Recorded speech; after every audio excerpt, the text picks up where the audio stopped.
I know I've made a lot of videos about the basic blues phrase over an E7 chord, and it can be a little overwhelming, but you should be able to start on any video and just pick it up and go in any order. But remember, the first thing we did in this little series was this lick. Then we reversed it. So that'd be like the first one I do. I still practice that. I've been playing that for 50 years. You can instantly sound like you know what you're doing. So that's starting on the E, 14th fret, 4th string. You might do an octave slide from this E to that E. Usually when I say slide into it, the student is puzzled. They're like, where do I start? You can start anywhere on a slide, but if you start on one note with intention, it can be kind of cool. That's what's crazy about guitar. There's so many ways to do everything. There's no one perfect answer, unless I tell you what it is. No, joking. So that's E, G, which is 3rd string, 12th fret. You should get really good at those two notes, the E to G, back and forth.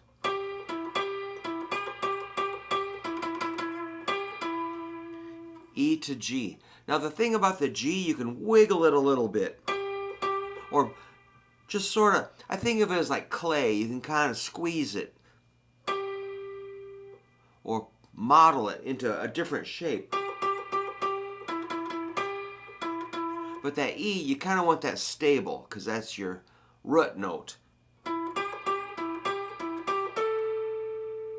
There's the A. Of course, you can hammer on, or pull off, or trill.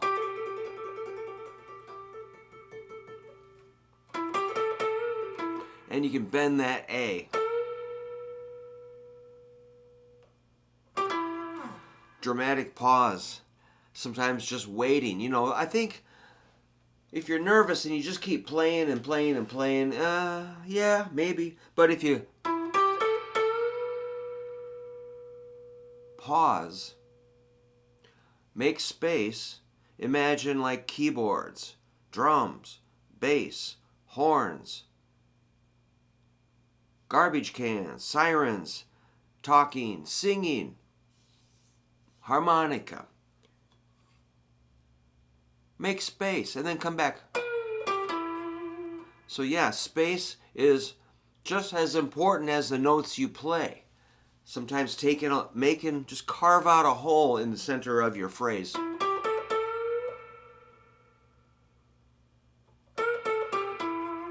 That's cool, just dramatic pauses. Like when you're talking, sometimes just pausing is really good. Speaking of pausing, I saw a video about speech, about using filler words like and I listen to my videos and I do that a lot. One video said just pause instead of saying Maybe if you're not sure about what to play on guitar, just wait.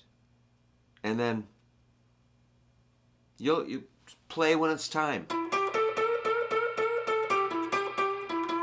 So that I call that just 3 notes, E, G, and A. But really there's more because you're bending that A, lifting it up to a B.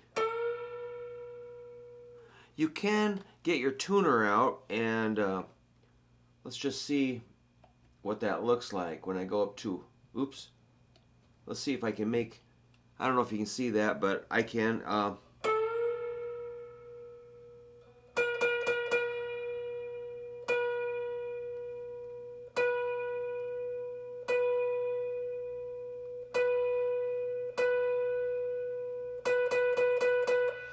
It really is not that easy to get it dead on in tune, but make an effort to get that to a B. However, if you get a B flat or A sharp,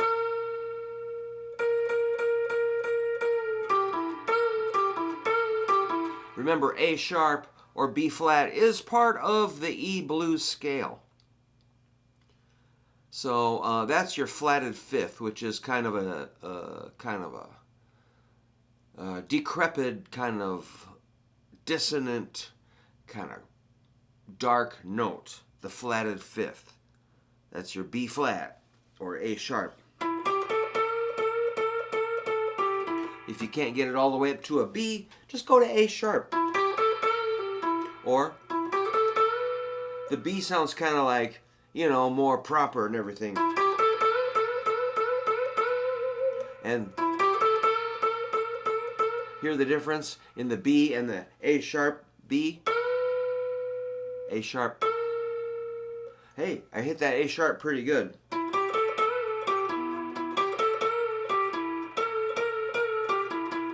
And also remember, the G, don't get too crazy on the G. Just sort of a minor, small, just sort of color it a little bit. But, there's always a but. You can bend that G up to a G sharp, which is more of a chord tone. Remember, a chord tone is the note that's in the chord. We're thinking about E7. I'm going to remind everybody of that over and over. Because when you're practicing stuff like this, just like take a break and ponder your chord for a second.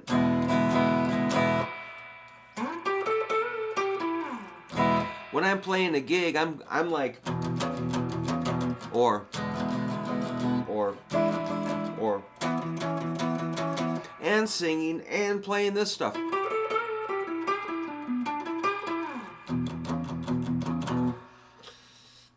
So hopping from a chord to a lick and back to a chord and maybe to a riff and then make some space is totally normal. So if we had like a gig simulator, such as we saw in The Pick of Destiny, that's what we really need, is a gig simulator. Get you guys, helmets and everything, and, get out there and, throw some requests at you and some projectiles like ice or bottles or different things, and throw like a drunk drummer at you, and then a crazy chick and a biker guy, throw some obstacles at you, some real life obstacles, or an unhappy patron that wants to hear the Macarena or something.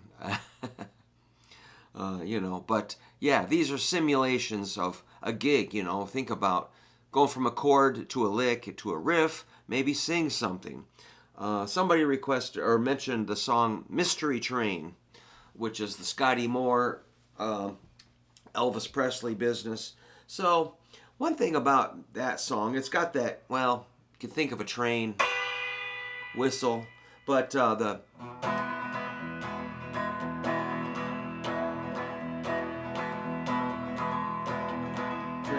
train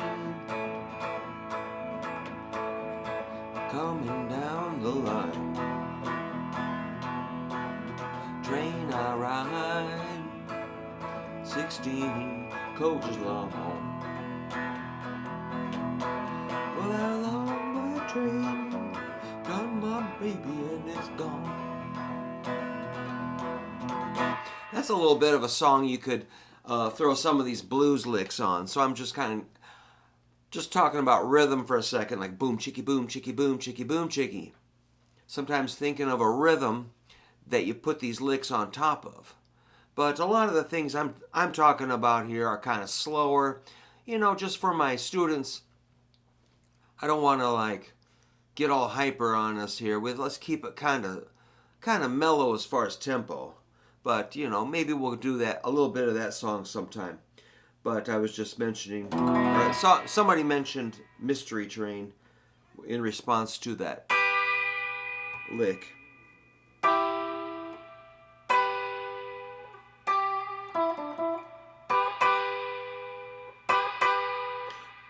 It's all related. So like that G, going to a G sharp, kind of gives you that mystery train or train sound.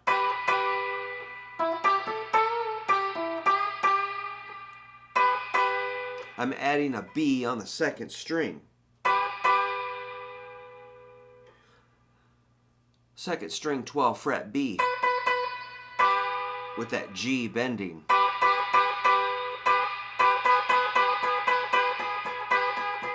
Then you can get some rhythm going. So, you know, don't be surprised if some rhythm breaks out, you know.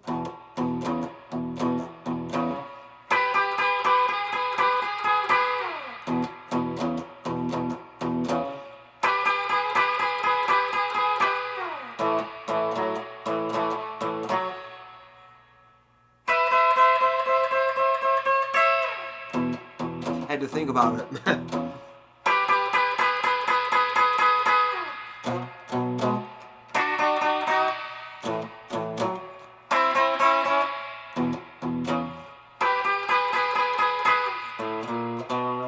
So you could maybe do some rhythm and a lick and bounce back and forth. Let me try a little bit more of that.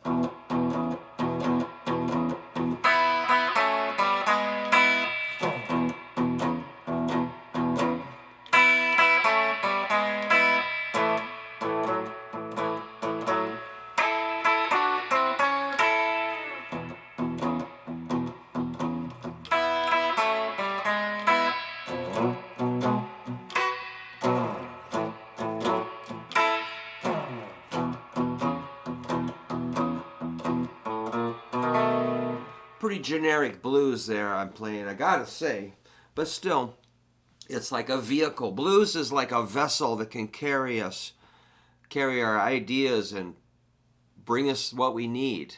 So that's why I like to base my lessons on a little bit of blues, which of course would cover country, rock and roll, pop, heavy metal, psychedelic, garage rock, any genre, really, you know, jazz can have a little blues flavor in it. So that's why these little blues licks are really good.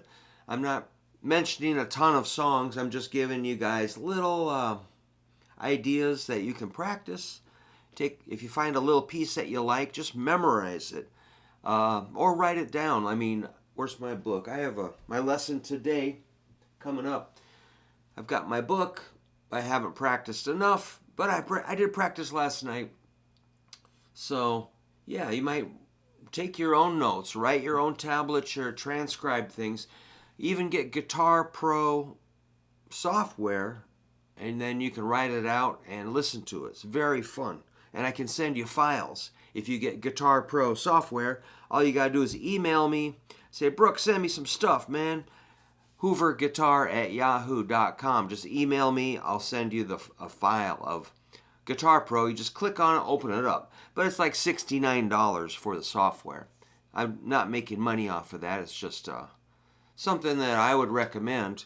If you're really serious about practice, you can probably get files from, if you subscribe to other guitar teachers and stuff, they will have really good files sometimes. Sometimes they're kind of flaky sounding, but sometimes they have really amazing transcriptions in great detail, and they're written out, transcribed properly, and you can play them and listen to them, slow them down, play along with the video. So that's Guitar Pro software. Not a bad idea. Something to kick around if you're looking to spend some money. Instead of buying another pedal, just get Guitar Pro software. I think the license lasts for a year. I love it. I'm actually working on another book slowly. But anyway, I'm just jabbering. I just wanted to kind of touch base. Don't forget to work on all those basic 3 notes. 3 notes. That's where we started. So it's kind of like a little restart here. I hope that's not too rambling. I am rambling, but yeah, I got a big day with a lot of students, So I'm going to go do that. Get ready for that. See ya.